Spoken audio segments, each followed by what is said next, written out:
주님, 저희 마음에 주님의 마음 본받기를 원합니다. 걸어가신 주님이십니다. 존귀하신 주님이십니다.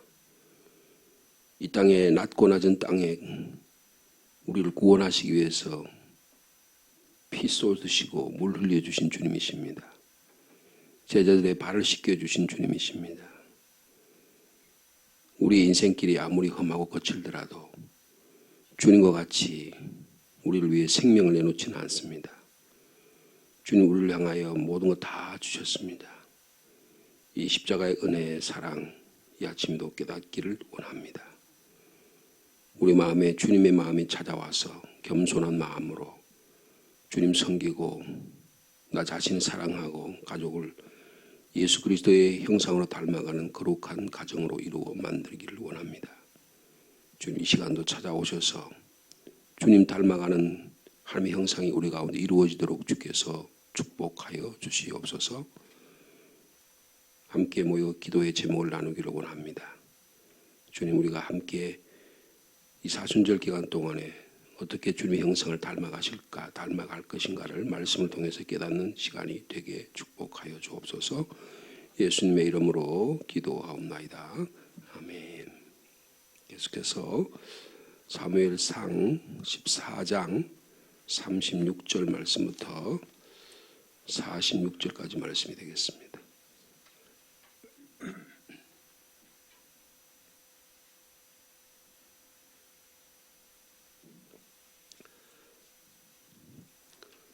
사무엘상 14장 36절 말씀 제가 먼저 받드리겠습니다. 사울이 이르되 우리가 밤에 블레셋 사람들을 추격하여 동틀 때까지 그들 중에서 탈취하고 한 사람도 남기지 말자.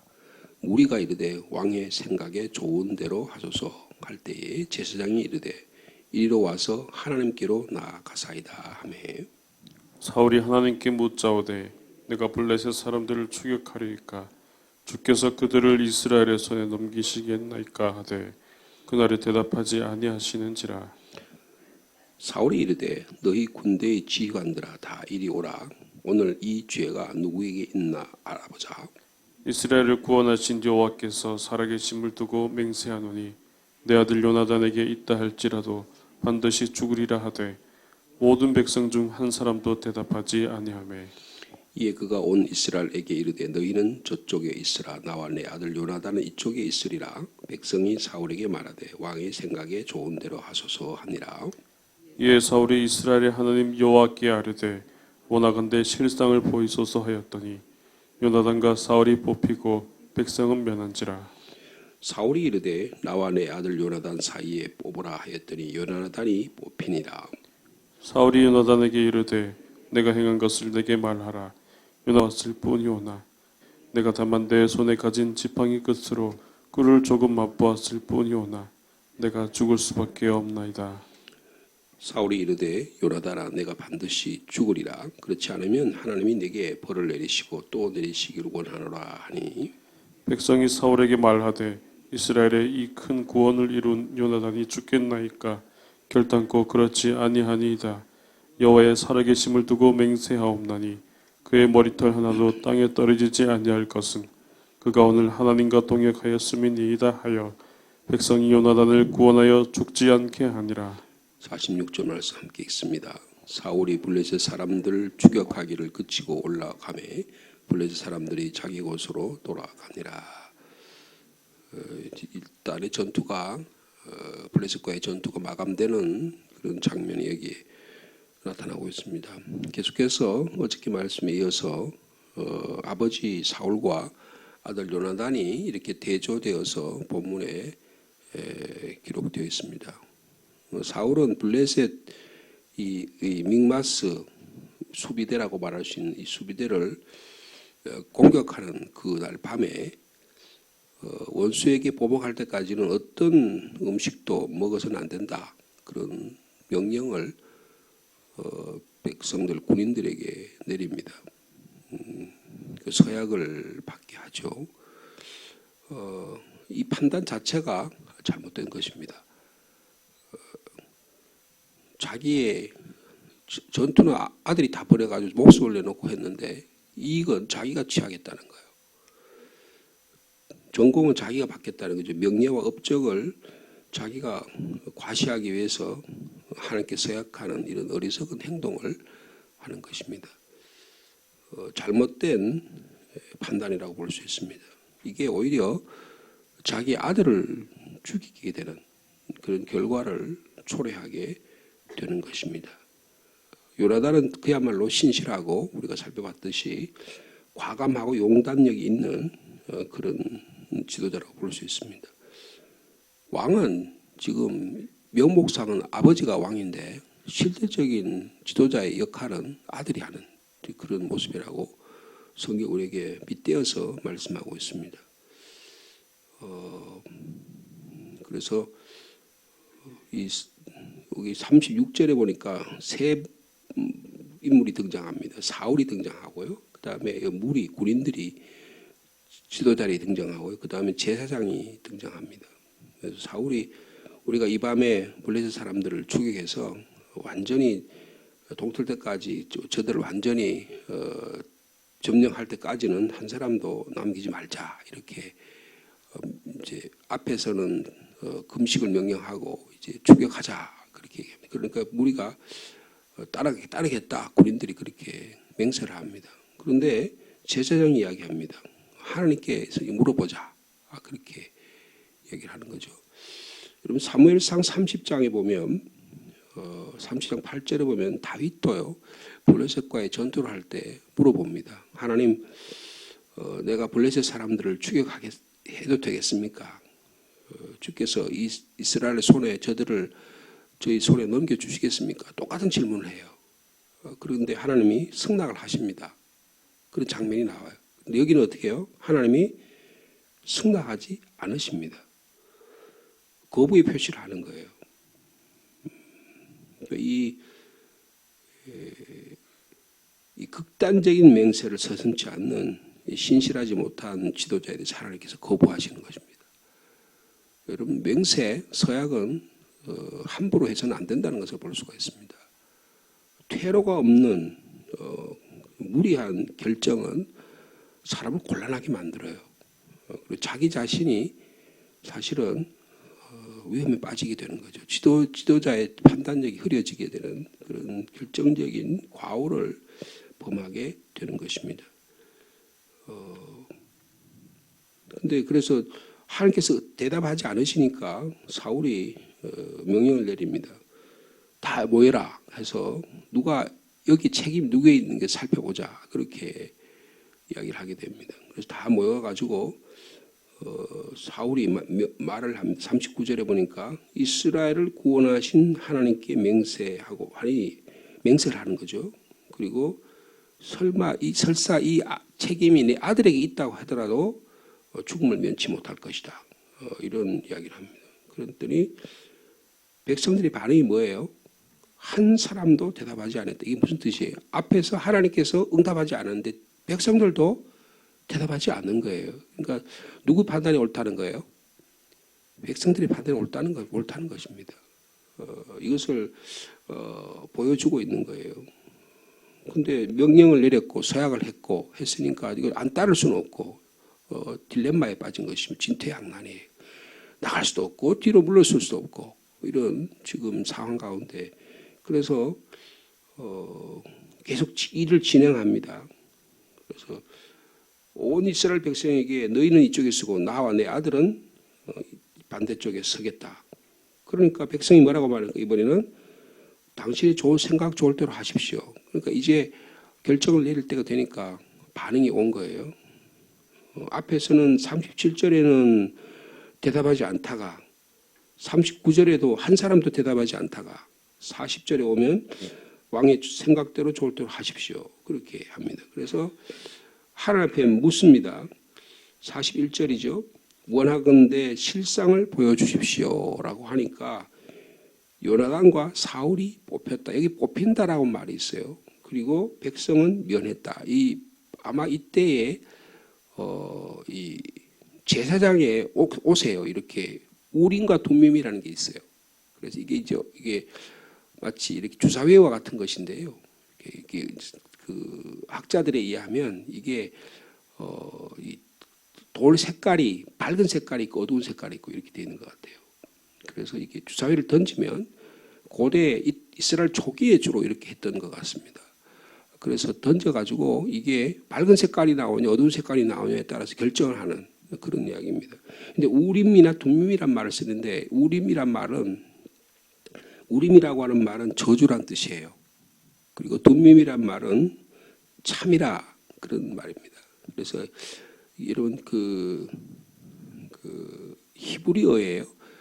제일 첫 번째 글자가 영어로 말하면 A죠, 그죠? 그 첫 번째 글자가 알렙이라고 하는 거예요. 근데 그 우림이란 말이 탐이란 말인데 알렙으로 시작합니다. 그리고 이 둠밈이란 말이 탐이란 말인데 이 탐이라는 말은 이 타우라고 하는 마지막 글자예요. 그러니까 이 글자가 첫 글자가 나오느냐 마지막 글자가 나오느냐에 따라서 결정이 되는 겁니다. 그래서 그걸 했더니 요나단과 사울 쪽에 그래서 저주 표시가 간 거예요. 그래서 뽑히고 백성은 탐밈 즉 백성이 옳다 결정이 난 거예요. 그래서 백성은 이 잘못에서 면하게 되고 요나단과 사울이 뽑혔다 그랬습니다. 근데 재미있는 표현은 41절에 그걸 뽑았을 때 이름이 성경 이름이 먼저 나오는데 뒤에 나오는 게 중요하죠. 누구 이름이 먼저 나와요? 요나단과 사울이 뽑혔다 그랬습니다. 실질적으로 뭐라 그래야 돼요? 사울과 요나단이나 그래야죠. 아버지고 왕이고 그런데 근데 여기 누가 먼저 입이 있어요? 요나단이 있다는 것입니다. 그러니까 이게 지금 믹마스 전투인데요. 이 전투의 실질적인 공을 세우고 실질적인 책임자고 실질적인 왕은 누구라는 거예요? 요나단이라는 것을 말하고 있는 거예요.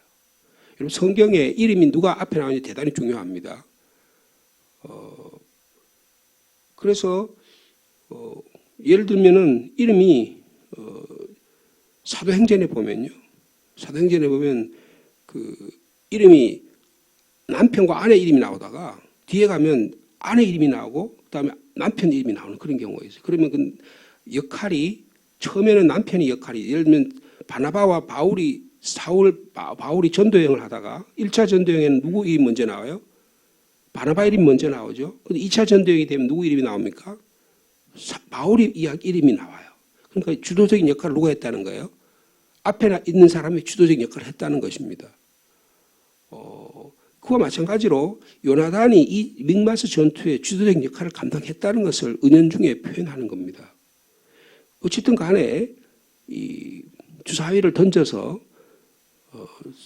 요나단과 사울이 뽑히고 그리고 또 사울과 요나단을 해가서 또 했더니 이번에는 요나단이 둠밈이 나온 거예요. 우림이 나온 거예요. 그래서 사울이 요나단에게 묻습니다. 너가 행한 일을 그대로 이실직고 해라 말하니까 아들 요나단이 말합니다. 나는 다만 내 손에 가진 지팡이 끝에서 꿀을 조금 먹은 것 그거밖에 없다. 근데 아버지 그때 그런 명령 내린 거 난 전투하고 있었기 때문에 아버지가 저 명령 내린 서약한 맹세한 것도 나 들었지 못했다. 그렇지만 우리가 약속한 것이기 때문에 내가 죽으면 죽겠다. 여러분 이 장면 어떤 장면이 생각나세요? 사사시대에 입다가 전쟁하러 나갔어요. 전쟁하면서 입다가 뭘 합니까? 맹세를 하죠. 내가 전쟁에 나갔다가 돌아올 때 나를 제일 먼저 환영한 사람을 그걸 하나님께 바치겠다. 그렇게 하잖아요. 근데 그게 누가 돼요? 자기 딸이 됩니다. 그래서 입다가 고민을 하잖아요. 그래서 입다의 딸이 뭐라 그래요? 자기를 이 처녀로 죽었으니까 자기의 동료들과 함께 슬픔을 하고 난 다음에 자기를 죽이라. 그런 이야기를 하잖아요. 마치 그거와 비슷해요. 죽음을 받아들입니다. 입다의 딸처럼 기꺼이 자기의 죽음을 받아들이겠다는 거예요. 그런데 사울이 뭐라고 말합니까? 사울이 요나단아 내가 반드시 죽으리라. 그렇지 않으면 하나님이 내게 벌을 내리고 또 내리시기를 원하노라. 여러분 이 사울이라는 사람의 인격이 어떤 인격이에요? 자기의 이익을 위해서 그걸 소위 공공의 이익, 국가의 법 이런 걸 내세워서 자기가 맹세한 서약을 위해서는 자기의 사랑하는 아들까지도 희생시키려고 하는 아주 돌같이 딱딱한 인격의 소유자인 것을 볼 수가 있어요. 여러분 다윗이 말이에요. 자기 아들 압살롬이 배반을 했잖아요. 그래서 그 사랑하는 아들이 배반을 해가지고 아버지를 배반해서 자기 아버지가 그 다윗성을 떠나가지고 처참하게 그리고 자기 궁녀들까지도 범하게 되는 그렇게 해서 결국 어떻게 하면 압살롬이 전쟁에서 아버지와의 군대와의 싸움에서 지잖아요. 그럴 때 아버지가 마음이 어때요? 내 아들 압살롬이 죽었다고 슬퍼하면서 막 탄식하는 장면이 나오잖아요. 그죠? 이거 너무 달라요. 여러분 사울이라는 사람 인기가 어떠냐면 나중에 다윗이 골리앗을 죽이고 다윗이 인기가 절정에 달하고 사울은 자기가 스스로 우울증이가 하나님의 영이 떠난 그런 상황 가운데 있을 때 창을 가지고 다윗을 죽이려고 몇 차례 시도를 하잖아요. 근데 하나님이 그걸 벗어나게 하시죠. 심지어는 그것을 누가 말립니까? 요나단이 말립니다. 그러니까 어떻게 아버지가 이 창을 가지고 아들에게 겨눕니다. 이거 잔인한 사람이에요. 한때는 하나님의 성령이 거하던 사람입니다. 근데 하나님의 영이 떠나버리니까 인격이 비뚤어진 거야. 인격이 비뚤어진 거예요. 국가의 법을 가지고 자기의 입신 양명을 위해서 쓰는 그런 모습이 여기에 등장하고 있습니다. 근데 이 백성들은 이 마음을 알아요. 자, 그게 45절에 나타났습니다. 자, 45절 말씀 같이 읽겠습니다. 시작. 백성이 사울에게 말하되 이스라엘의 이 큰 구원을 이룬 요나단이 죽겠나이까? 결단코 그렇지 아니하니이다.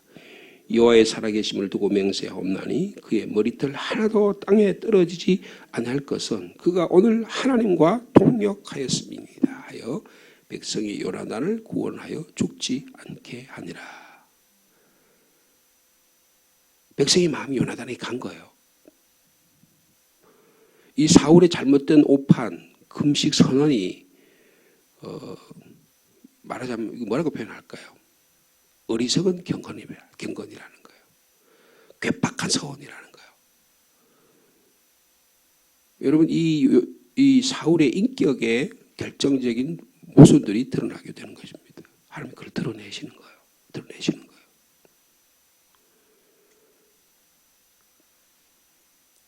요나단은 자기가 꿀을 조금 찍어서 먹은 것이 화근이 되어서 범죄자로 뽑힌 것이 죽음의 위기에 몰립니다. 그런데 자기는 기꺼이 죽겠다고 이야기를 해요. 아버지가 정해놓은 법에 대해서 자기가 반기를 들면 어려움이 될 테니까 자기의 목숨을 거기다 내어놓습니다. 그런데 이때 백성들이 군인들이 나서서 아들을 구합니다.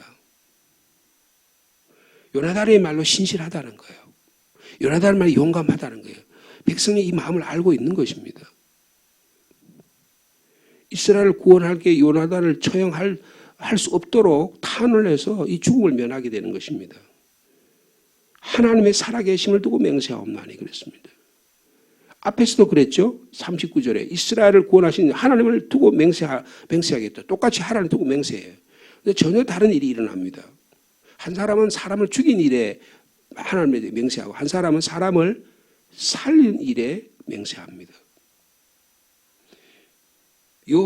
요나단이 죽겠습니까? 결코 그럴 수 없습니다. 이 나라를 구한 사람이 누굽니까?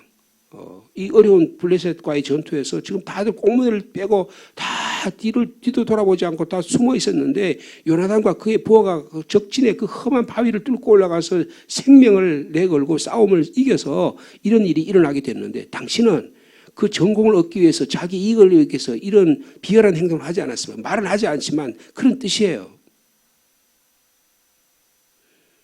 어떻게 그의 머리털 하나도 다치게 하겠습니까? 그럴 수 없으면 절대적인 변호를 합니다. 그 다음 표현이 그래요. 그의 머리털 하나도 땅에 떨어지지 않을 것은 뭐라고요? 그가 오늘 하나님과 동역하였기 때문이다 그랬습니다. 여러분 오늘 하나님과 동역하는 저 여러분의 삶이 되길 축복합니다. 그렇게 하여 백성이 요나단을 구원하여 죽지 않게 했다. 여러분 백성을 통해서 하나님의 역사가 일어나는 겁니다. 아직 죽을 때가 아니에요. 요나단은 나라와 민족을 위해서 희생하던 사람입니다. 아버지가 자기를 죽이려는 것도 그것도 불법적인 잘못된 방법이지만 그것을 자기 자신의 목숨을 내어놔요. 나중에는 친구를 위해서 목숨을 버립니다. 아버지가 자기 친구 가장 사랑하는 애인보다 더 사랑하는 그런 친구의 관계인 다윗을 위해서요. 자기 목숨을 내놓습니다. 심지어는 이 결정적인 순간에 자기가 왕권을 갖고 있잖아요. 큰아들이니까 또 용감하고 백성의 리더십을 갖고 있으니까 다윗만 내치면 왕이 될 수 있는 사람이에요.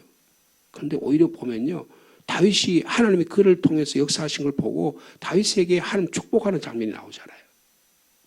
여러분, 위대한 지도자입니다. 위대한 지도자예요. 어떻게 이런 지도자가 왕이 안 되고 이게 왕위가 이어지지 않았을까? 참 안타까운 역사의 아이러니라고 볼 수가 있습니다. 아버지 사울과 아들 요나단 사이에 생각의 차이가 너무 많아요.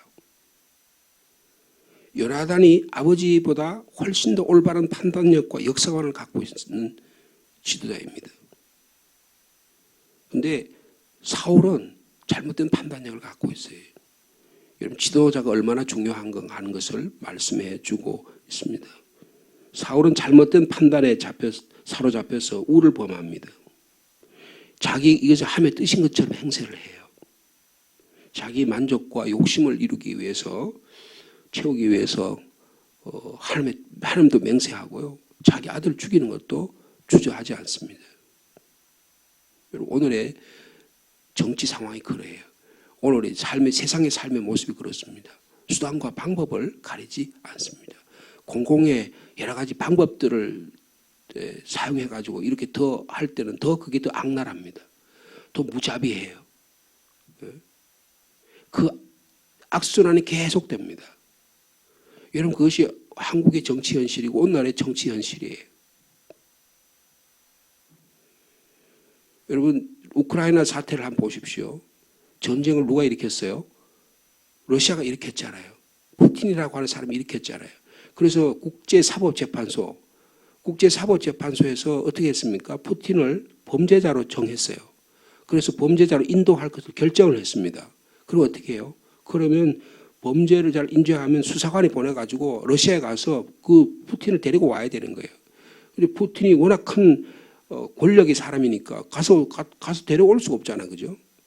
푸틴이 권력에 물러나는 순간에 아마 러시아 쪽에서 러시아가 민주화가 되면 그러면 푸틴을 인도할 것입니다. 그렇게 되는 거예요. 2차 세계대전 당시에 히틀러가 히틀러가 자살해 죽었잖아요. 그 히틀러를 따랐던 많은 사람들이 여러분 전쟁 범죄자가 돼서요. 그런 국제 재판이 일어납니다. 일본 사람들이 2차 세계 전쟁이 일어났을 때 전쟁 재판이 일어나요. 이게 국제사법재판소에서 그런 일을 하는 것입니다. 공의와 정의가 실현되는 땅, 그 사회가 좋은 사회예요. 여러분, 한국이라는 사회가 여러분 그래도 괜찮은 사회입니다. 여러분, 전두환, 노태우라는 사람이 국가를 전복했어요. 권력을 통해 가서 국가를 뺏었다고요. 그래서 국민들이 심판을 했습니다. 그래서 그 사람 사형을 하고 그 사람 장기직하고 김대중 대통령이 된 다음에 그 사람 사면하고 그런 일이 일어났잖아요. 그래서 그런 국가의 범죄를 했을 경우에는 그런 재판하는 거예요. 역대 대통령들이 그런 일에 다 연루가 다 됐어요. 앞으로 어떻게 될지 알 수 없습니다. 이 사회의 모습이 그래요. 공의와 정의가 실현되는 그런 올바른 지도자가 세워져야 하는 것입니다. 하나님의 뜻을 따라서 하나님의 거룩함, 하나님의 공의를 이끌어낸 지도자가 될 수 있는 우리나라가 되기를 소망합니다. 아마 우리 최근에 농협장 선거 이런 거 하잖아요. 여러분, 거기 비리가 가장 많아요. 그런데 돈이 있고 권력이 있는 곳에 이해관계 있는 곳에 엄청난 권력, 근데 비리가 많이 있습니다. 그러니 하물며 국가 최고 지도자라고 하면 어떻겠어요? 오늘 본문에 더해서 사울이 자신의 잘못이 무엇인지를 잘 깨닫지 못합니다. 너무 깊이 들어간 거예요.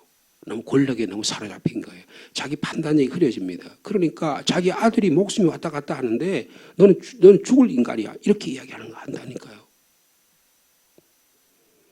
자기 만족과 욕심을 채우려고 하는 이 사울. 자기 사태도 잘 파악하지 못합니다. 근데 이스라엘 백성이 요나단을 구원해 냅니다. 여러분, 우리 한 사람 한 사람이 올바른 판단력이 얼마나 중요한 것인가를 말씀해 주고 있습니다. 이것은요, 교회 안에서만 일어나는 게 아니고 우리 세상의 삶의 모습에도 동일하게 적용되어야 합니다. 오늘 우리의 삶 속에 하나님의 나라가 이루어지기를 원합니다. 우리 개인적인 가정과 공동체와 상주뿐만 아니고 이 대한민국에 하나님의 공의와 정의가 하수같이 강물처럼 흐르는 이 사회가 되기를 원합니다. 이런 일을 위해서 하나님 우리를 거룩한 사람으로 만들어 주시기를 원합니다. 우리가 평소에 거룩함을 훈련하고 깨끗함을 훈련하고 정의를 훈련하고 내가 참 불이 가운데 부당하게 내가 손해를 보더라도 하나님의 나라를 위해서는 내가 손해를 감수하겠다는 이 결단력이 평소에 훈련되지 않으면 결정적인 순간에 이해관계 다 넘어갑니다. 돈에 다 매수가 되고요. 권력이 매수가 되고 남의 위협하면 인정이 매수가 되고요. 본토 친척 아버지 집에 다 매수가 되는 거예요. 그러면 거기에 다 따라가게 돼 있어요. 그런데 내가 이거 작은 일에부터 훈련해서 여기에서 내가 아니라고 말할 수 있는 용기를 훈련하게 되면 하나님의 때 그를 지도자로 세우시는 거예요. 여러분 그런 때에 우리가 거룩하게 사용받을 수 있는 저 여러분의 삶, 우리 가족이 되기, 우리 자녀가 되기를 축복합니다. 하나님 아버지, 사울 왕은 자신의 허물을 들여다보지 못합니다. 자기의 욕망과 과오가 얼마나 하나님 앞에 범죄가 되고 이웃과 공동체, 특별히 자기 아들의 목숨을 앗아간다는 일을 그는 전혀 깨닫지 못합니다. 참으로 오판하고 어리석은 경건을 가지고 괴팍한 서원을 가지고 자기는 옳다고 주장하는 자리입니다. 공공의 여러 가지 도구를 사용해서 자기의 이해관계를 극대화시키려고 하는 그런 모습이 보여지고 있습니다. 사랑하는 아들까지 희생시키는 돌같이 딱딱한 인격의 소유자를 오늘 저희들이 봅니다.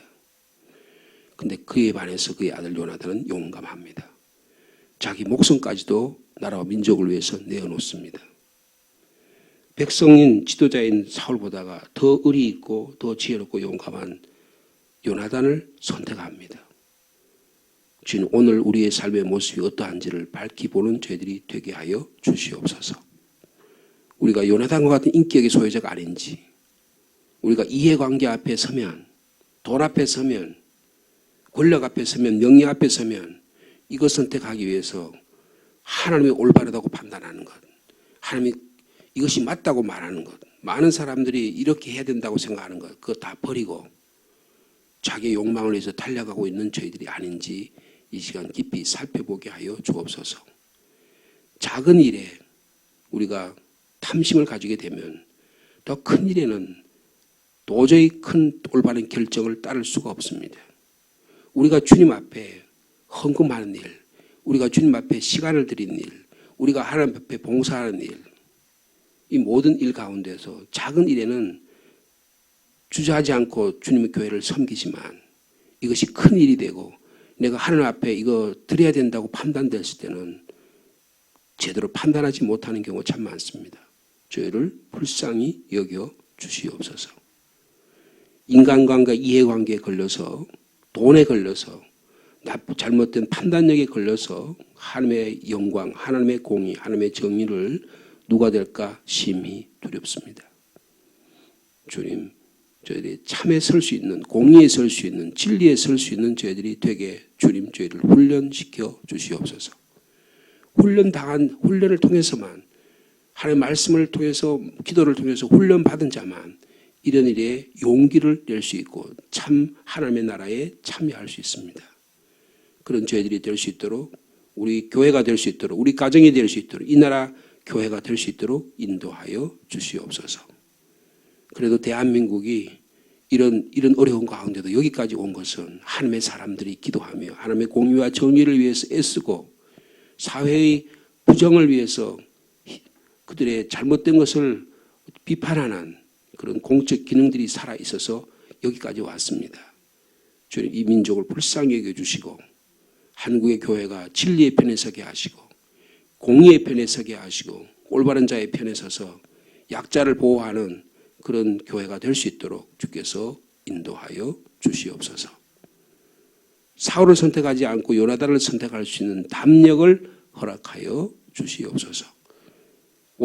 오랜 가뭄 가운데 비를 허락하신 주님을 찬양합니다.